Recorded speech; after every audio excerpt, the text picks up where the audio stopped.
Hi, welcome to Sara's kitchen. நம்ம பாரம்பரிய அரிசியான குலக்கர் ரைஸை வச்சு தோசை எப்படி பண்ணுறதுன்னு இன்றைக்கி பார்க்க போகிறோம்.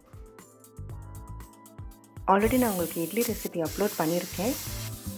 இந்த குலக்கர் ரைஸ் நம்ம சாதாரண இட்லி அரிசியை கம்பேர் பண்ணும்போது இதில் நிறைய ஆன்டிஆக்சிடென்ட் ப்ராப்பர்ட்டிஸ் இருக்குது. High content of iron and zinc இருக்குது. காம்ப்ளெக்ஸ் கார்போஹைட்ரேட் இருக்கிறதுனால சுகர் பேஷண்ட்டுக்கெலாம் இது ரொம்ப நல்லது. இது பண்ணுறதுக்கு 1 கப் குலக்கர் ரைஸ் எடுத்துக்கிட்டிங்கன்னா 1/4 கப் உளுந்து எடுத்தால் போதும். 1/2 டீஸ்பூன் வெந்தயம். இது மூணுத்தையுமே நல்லா ஒரு 2-3 தடவை தண்ணியில் நல்லா அலம்பிட்டு நீங்கள் ஒரு 6லேருந்து 8 மணி நேரம் ஊற வச்சிடணும். இதெல்லாம் ஒன்றா சேர்த்தே நம்ம மிக்சிலையோ இல்லை கிரைண்டர்லேயோ அரைச்சிக்கலாம்.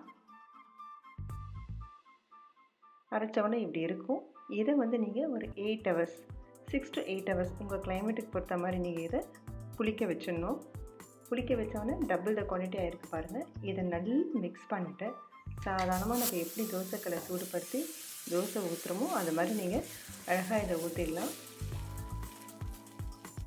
சுற்றி கொஞ்சம் எண்ணெய் ஊற்றி திருப்பி போட்டிங்கன்னா உங்களுக்கு சத்தான குலக்கர் ரைஸ் தோசை ரெடி ஆகிடுச்சு. நீங்கள் இதுக்கு பிரேக்ஃபாஸ்ட்டுக்கு சப்ஸ்டியூட் பண்ணும்போது ஒரு ஹெல்த்தியான பிரேக்ஃபாஸ்ட்டாக இருக்கும். எப்போவுமே எல்லார் வீட்லேயுமே ஆல்மோஸ்ட் வீக்லி ஒரு 5 டைம்ஸாக தோசை சாப்பிட்றோம். ஸோ ஒரு 2 தடவை இந்த மாதிரி ஒரு ஹெல்த்தியான தோசையை கண்டிப்பாக ட்ரை பண்ணி பாருங்கள். இந்த ரெசிபி உங்களுக்கெல்லாம் ரொம்ப யூஸ்ஃபுல்லாக இருக்கும்னு நினைக்கிறேன். கண்டிப்பாக இந்த சேனலை சப்ஸ்கிரைப் பண்ணிவிடுங்க. மறக்காமல் கமெண்ட் கொடுங்க. தேங்க்ஸ் ஃபார் வாட்சிங் சரஸ் கிச்சன்.